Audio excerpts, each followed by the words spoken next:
a march in Accra against ethnocentric comments allegedly made by former Finance Minister Yaw Osafo Marfo today turned confrontational as organizers refused to allow some leading MPP members to join.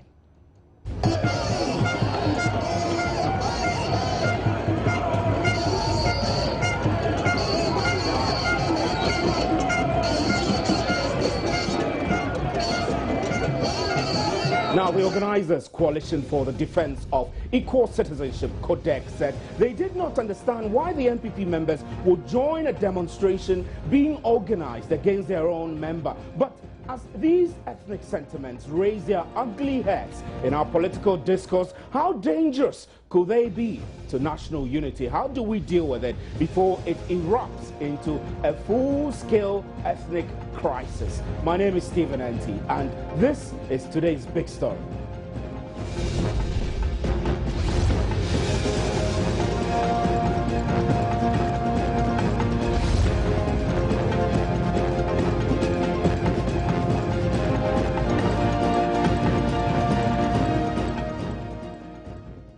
Now, today's big story is brought to you in association with Lifeline Properties, affordable, quality, and comfortable housing. Before we go to our substantive issue, news just coming in. A writ has been filed at the Supreme Court requesting the top court's interpretation of key constitutional provisions on religious freedoms. The writ is under the name of Gershon Lamte of La in Accra, with the Attorney General as defendant. Now, among other things, the suit is seeking, one, an interpretation of the constitutional provisions that stipulate that Ghana is a secular state. The writ is also asking for a declaration that the practice whereby government agencies sanction or endorse partisan religious activities or offering preferential treatment to some religions during state events when such treatment is not accorded all other religions in Ghana, particularly Islam, an African traditional religion, on equal footing is discriminatory. Furthermore, the writ also seeks a declaration that all schools in Ghana, whether private, public or state-sponsored, except religious schools set up primarily to train students as ministers, etc., of particular religion, have an obligation to recognize, respect and give effect to the right of freedom of conscience, belief and religion enshrined in the Constitution. And finally, the plaintiff also wants an order of perpetual injunction restraining the Republic of Ghana, its arms of government, ministries, departments, agencies, and any other private body or institution from condoning or forcing directly and constructively students of other faiths to attend or participate in partisan and sectional religious activities such as Sunday worship or morning devotion against their will and or the tenets of their faith. So this is just news coming in, a writ that has been filed at the Supreme Court of Ghana. Now, today to our substantive issue, a group of pro-NDC demonstrators hit the street of Accra to protest against what they say is discrimination, against what they say is ethnocentrism. Now, in a leaked audio, Osafo Marfo is heard questioning why Ghana's natural resources were spread in only 5 regions, and yet the president leading the country is not from any of those regions. Although Mr. Marfo has denied making these comments and says his voice was diabolically distorted, a pro-NDC group today, as I said, went on a demonstration against those comments they believe could be dangerous to our national unity. We're going to get our reporter, Echo Sam, join us, and that we will discuss the issues from the demonstrations. Now, Echo, when he spoke to Fred Agbenyo, let's hear him, and then we'll get on with the discussions. Well, I think that the organizer of this particular event have done very well, to the extent that this event is supposed to unite the people of this country, to send a strong signal to the people out there that Ghana is a united country, Ghana is one country, or one people, and that we must coexist, we must love each other. There must not be any discrimination or any tribal sentiment as a result of where one comes from. I think that we have done that in diversity, and it has helped us build this country. So therefore, if any group of people now wants to tweak the clock and take us back. It's only fair and proper that the citizens of this country rise up and agitate and show that there's life for any Southeast. I'm so excited about the number of people who have poured on the street to really demonstrate their love and their commitment and their determination to make this country a one country, a united country, and for all of us to live in. Well, what do you make of the presence of some MPP party bigwigs here? I am so excited about their presence as well, that at what we have been preaching all these years, for the first time, they have seen the need for all of us to come together as a united country. The only thing I'm praying for is that they should not be here physically present, but when they go back, we want to see them exhibit that unity. We want to see them preaching that unity. We don't want to hear them go and stand anywhere and talk about, yeah, I can fall, they all die, be die sentiment, the fact that some people have the resources and therefore they have the right to govern this country. We want to see them avoiding such sentiments. So they are most welcome. We want to see them living exactly what they have come to witness here today. Well, the organizers say that this work is actually to force Osafo Maafo to come out to condemn the purported tape. What do you make of that? It could be one of the reasons. Of course, if you are a citizen of this country and then you have acted in a way that the citizens of this country are not happy about and they complain about, it is only fair and proper that you show respect to the people of this country. You come out loudly and clearly and come and let the people know that they are not happy. You come and apologize, and then we move on as a people. Right, so welcome back to the studios, and Derek Ekosam, how are you? I'm fine. You have become our demonstration expert. How was the demonstration? Well, I think that this was not as hectic as the other one, the Wombo demonstration. So tell me, who were at this one? Well, a lot of people turned out today for the demonstration. Started from a point that some say is Ghana's Tahrir Square or Brassport. That is where it started from. We walked through the same route that the NPP used the other day, just that this time around it was TUC and not UTC. That's right. So we used TUC through Accra Poly and then to the House Park, which was the convergence point for the NPP. That's right. Lots of people, and it was more of a multi-party function, because you had members from the NPP being there. There was also Jacob Osei Asare, Joy 2012, that was the candidate for 2012 elections. Right. And then there was Hassan Ariga as well from the PNC. And then I also saw somebody from the PPP there as well. So it was more like a multi-party sort of protest. They call it a walk, a peace walk. But I mean, let's put a record. This was a pro-NDC group which organized the protest, really, and they said that they were organizing the protest against the comments that were made by Osafo Maafo. Yes, they said that was one reason, but they didn't want to leave it at that. They wanted to go beyond that and explore other ethnocentric statements that have been made over the past years. Which other ethnocentric statements? Well, some condemned the statement by President Mahama when he said that if the NPP would want to win the elections up north, they should make Dr. Bawumia their flag bearer. Yeah, so these were part of the statements that were being condemned at the That's right. Protest Okay, walk. So what were some of the placards, the write-ups on some of the placards you saw? Don't divide Ghana, stop politics of stop tribal politics. There was one that said Osafo Maafo retract and apologize. That kind of I also saw one that said Osafo Gbeshi Maafo. I'm sure you remember the Gbeshi word came up in the election petition hearing. Yeah, so these are some of the placards that were there. And you know, for people that had very insulting placards, they were forced to pull them down. You wouldn't be allowed to hoist a placard if it was insulting. And then at a point in time, some members of the NPP, Nana Kumia was there, Slowusu, Samir Wuku, there was a bit of heckling over there because the protesters, not the organizers, the protesters actually said that they had come in to infiltrate and cause mayhem. So they heckled them at a point in time and did not allow them to join the protest. But Dominic Nitu was allowed, so yes, he was it wasn't like a party thing. If they allowed Dominic Nitu and they didn't allow Ursula Owusu, for example, you can't say that they were refusing or disallowing MPP members. Well, you know, for Dominic Nitu, he was with the organizers, so he was up front. Ursula and Nana Kumia Sameoku were behind, and you know that Dominic Nitu is a known face, especially to us, the media guys and people who follow the issues. But for a layman on the street, they are used to seeing Samioku, used to seeing Ursula, used to seeing Nana Kumia. So if they would want to attack anybody from the NPP, it would be these three people, and they may not even think that Dominic Nitu was there in necessarily smoke. The organizers. Not the organizers. Okay, so we'll return to you, so we'll talk more about it. But I'm joined on the telephone line by Professor Kojo Gavoa, who is at the University of Ghana Department of Archaeology. I hope I got it right. Good evening, sir. Good evening. Now, I'm very grateful that we could get someone like you join us. We're looking at how it appears that ethnocentrism is raising its ugly head in our society. Now, how dangerous could this be for Ghana's social cohesion and unity? Thank you very much. It is indeed a worrisome situation.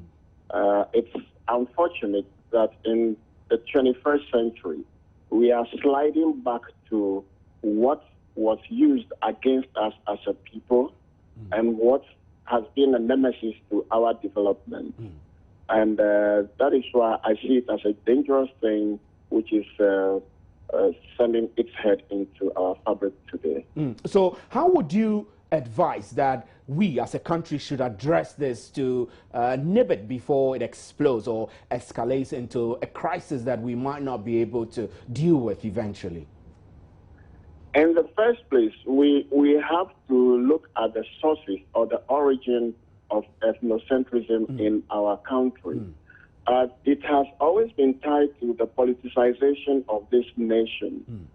That during the colonial period, we were subdivided based on anthropological and other disciplinary theories.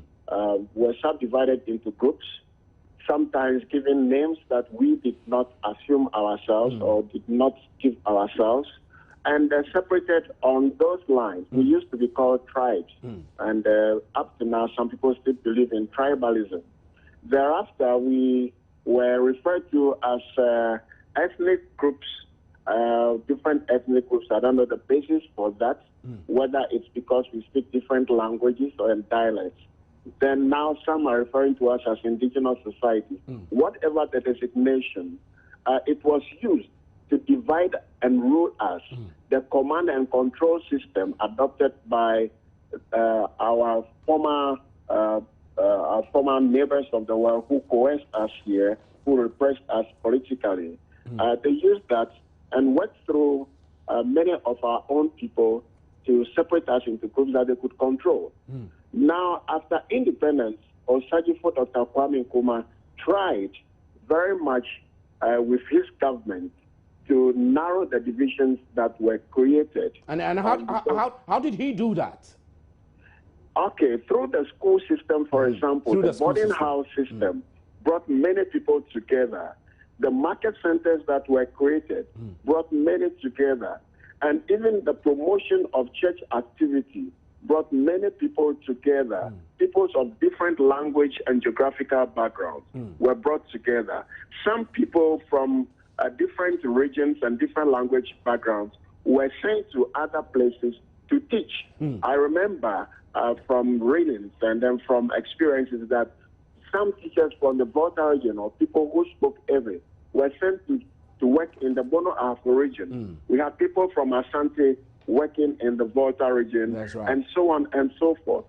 That sort of made us to become aware of who we are as a people, to narrow our differences, to realize that after all, we are all normal human beings with common problems. So do you think that the political parties are playing too much of this ethnicism and perhaps using it to begin to divide us? Not only political parties, but sometimes the political leadership, the powerful within those political parties, seek to use ethnocentrism as a capital, political capital, for their own purposes. And that's what has been happening to us. Many a time we do not hear of these divisions and these tribal, so-called tribal tendencies until we are approaching political elections. Then we start hearing statements referring to differences in ethnicity, differences in language background, and so on and so forth. And it's very unfortunate, without realizing the danger it has created to Africa and, for that matter, to our development. So you would say that the political leadership should begin to take responsibility for correcting this. Otherwise, it could lead us somewhere we wouldn't like to go. Political leadership should take responsibility for correcting this anomaly, but they will not do that in isolation. We need to work hand in hand with all that care about the future of this nation, including media personnel, including the church. Because even church activity sometimes divides us. That's right. Okay, people belonging to different denominations consider themselves to be different people, and we should be worried about all these divisions, factionalism, which is a negative factor in our development process. Right, Professor Gafwa, we are grateful for your time on today's Big Story. That's all time will allow us. So briefly, Ekosan, before I let you go, this has happened. We know the NPP also organized its own version of the demonstration. Now, it's like everyone wants to demonstrate to prove their point. When you attended this one, you say that it was more like a multi-party thing. Did you see a posturing that suggested a certain level of anger towards this so-called ethnicism, which is raising its head into the body politic? Yes, I sense that. The organizers were very worried and they were very disturbed that something like this is gradually rearing its ugly head in our body politics. But it wasn't violent. It wasn't violent. I think that this was very peaceful, but for the little scar which could have been prevented. You were heckled too, you were telling me. Yes, you know. Heckled for what? I was talking to Kemini on News Desk, and so she was asking me at the point that she asked me, from what you see, from what you heard, which side of the divide will this, will Codec belong to? And I'm like, I've spoken to some people. I understand the convener is part of the NDC. I've seen a lot of the NDC people here. And so from what I hear, it seems to be a pro-NDC group. And there was one guy who was walking up beside me. So the moment he had the pro-NDC, he just came at me. Right. Join news, what report is that? What report is that? So I told Kemini, there's a scuffle here. Let me get to know what it is. I'll call you back. But we managed to calm the issues. It was peaceful. And the guy has not become my friend. You spoke to Dominic Nito earlier. What did he tell you? Well, he said he was happy that a match like this had been organized, and he was also very sad that ethnocentrism is actually coming into our politics now, and he actually condemns and will continue to condemn any statement. Now let's listen to Dominic Nito and we'll continue with the discussion.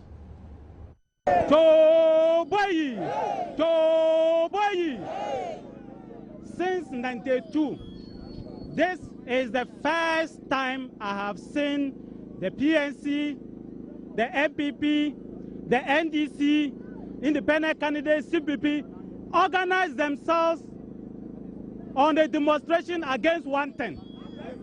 So I want to thank the organizers of this demonstration that they have been able to bring all the political parties together to come and say once and for all that no to tribal politics, no to ethnic politics.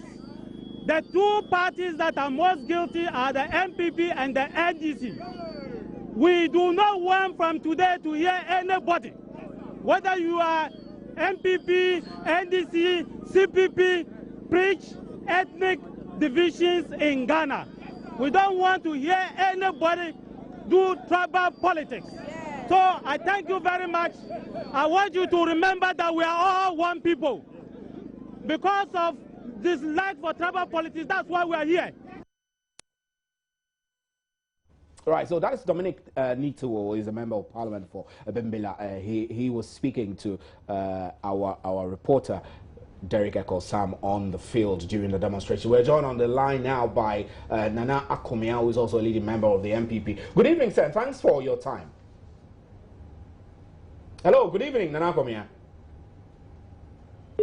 Right, I think we lost Nana Akomia, but we're joined in the studio now by Osofo Kofiche Ahaji, who is a cultural anthropologist who will be weighing the issues that have come out of this demonstration and other comments that have been made in the past. Good evening, sir, and thanks for your time. Good evening, and thank you for the opportunity to share my little thoughts on the crisis confronting our nation. That's right. I'm wondering, I mean, I wouldn't be quick to call it a crisis yet, but if we hear people talk about, I remember the issues of Yenga Kamfo and the issue of Yao Safomafo saying that this country is the majority of the resources are shared among 5 regions, and yet the leadership and all of those comments, I do not want to repeat word to word because he has denied expressly making these statements. But these seem to be fueling some form of ethnic intolerance among us. For example, I am an Akan, another person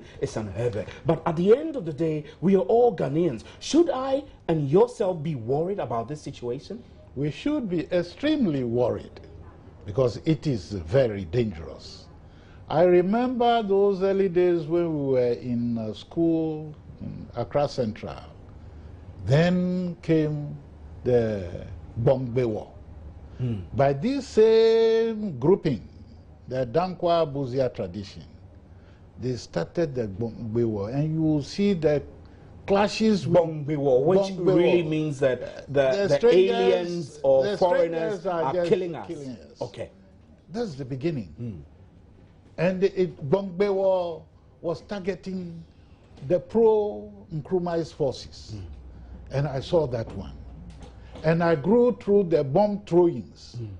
And we have reached here. And today you tell me that I don't have any resources, so I don't have to rule this country. It's extremely dangerous. And I expect... Right, I beg your pardon. Nana Komia is on the telephone line before we lose him. Nana Komia, good evening and thanks for your time. Oh, good evening, sir. I know that I just heard Dominic Nito spoke at the demonstration. It does mean that at least there was some MPP members who took part in this demonstration, correct?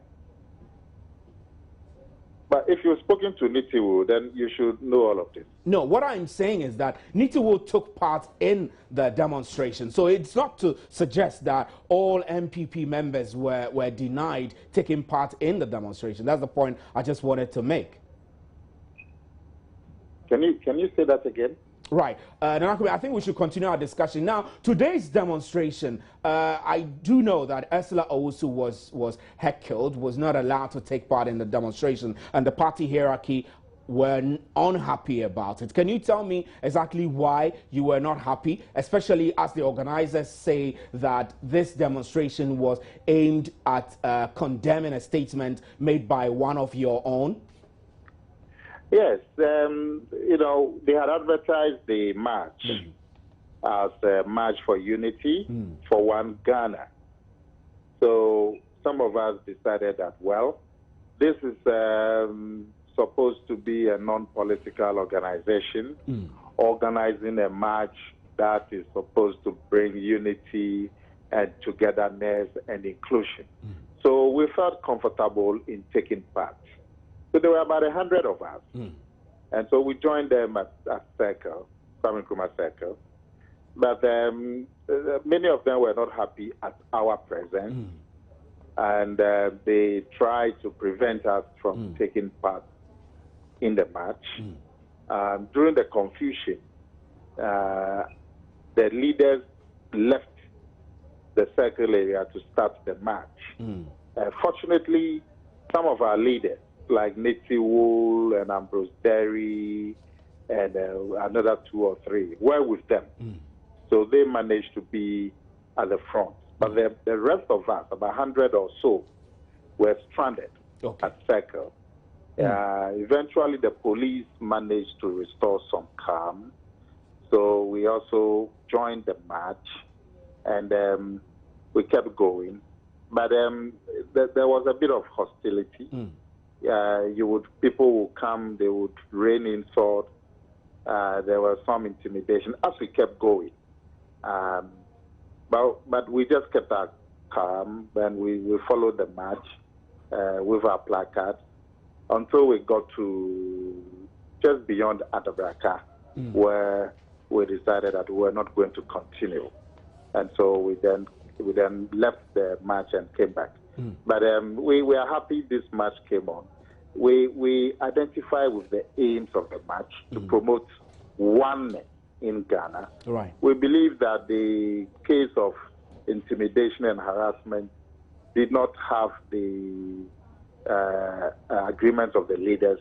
Sometimes these things happen from people who out of excitement and so on. So we took it calmly. Right, so you are going to leave it there, or you are going to go to another level to express your unhappiness for what happened? Oh, the only reason why we took lots of pictures of when our placards were being seized and broken at Circle, some of the intimidation that happened along the route.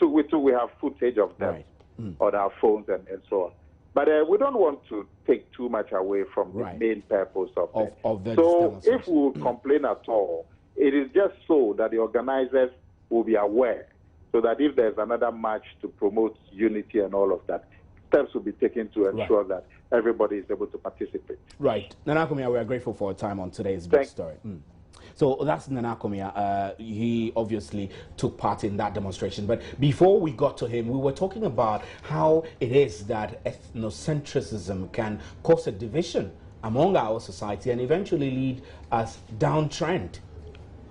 Will it cause only a division? It was the same thing which happened in Rwanda.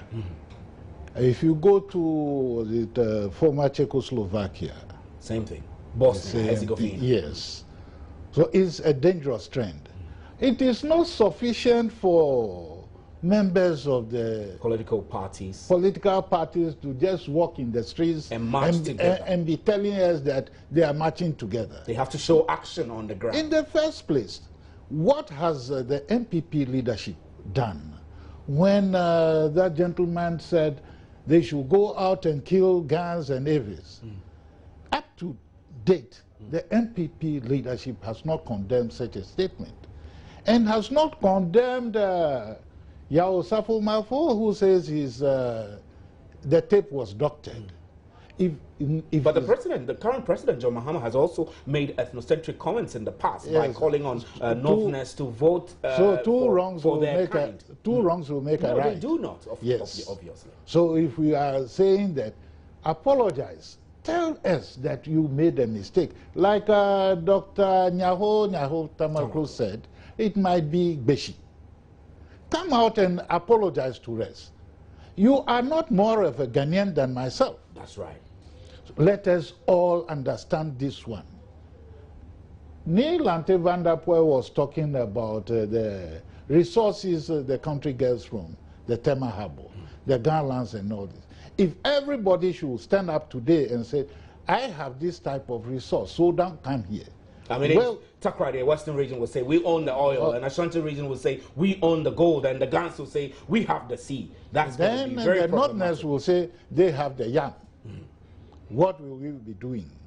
We will be destroying ourselves, and destroying our country and the future for our children. It is very, very dangerous. Right. I expect the leadership of the new patriotic party to come out and retract that one and apologize to us. It's not sufficient for them to go on a demonstration. Right. Everybody can go. Osofo Haji, I'm afraid that our time is running out now, and we're grateful that you could join us. Osofo Haji is a cultural anthropologist, and he joined us. A member of the Africania Mission. And a member of the Africania Mission. Now, before I go, I need to say again that a writ has been filed at the Supreme Court requesting the top court's interpretation of key constitutional provisions on religious freedoms. The writ is under the name of Gershon Lamte of La in Accra. Among other things, the suit is seeking an interpretation of the constitutional provisions that stipulates that Ghana is a secular state. The writ is also asking for a declaration that the practice whereby government agencies sanctions or endorse partisan religious activities